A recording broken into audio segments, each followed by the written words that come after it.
Hey guys, welcome back to another quick how to. So today I'll be teaching you on how to change the color of the header in only one page in Wix. So first is you have to select the site that you want to edit.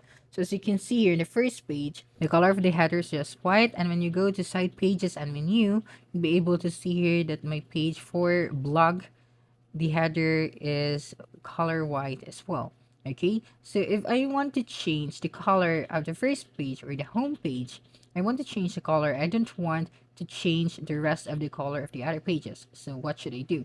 So just see, for example, when you click on this edit icon right here at the header, so just click on a change header design, and then I want to use this color for you to see it clearly. So I will then just going to click on the X icon.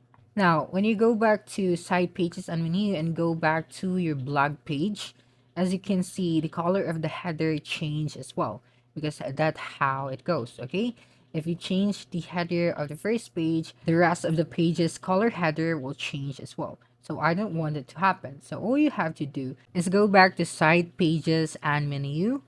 So right here at the left side. And then once you're here, just go to blog pages and then click on the three dots right here and then click on settings. Now select the layout section, and once you're here, make sure to choose the no header and footer. And then once you've done that, as you can see, the header disappear and the color disappear as well. So when I go back to site pages and menu and go back to site menu and go to your home page, as you can see, this is now the only page that has the header and has the header colors. If you want to add a new color to the rest of the pages, all you have to do is to rebuild it and then add your own color to the specific pages. Okay, so that's a wrap. Don't forget to like, subscribe, and hit the notification bell for more quick how-to videos next time. Adios.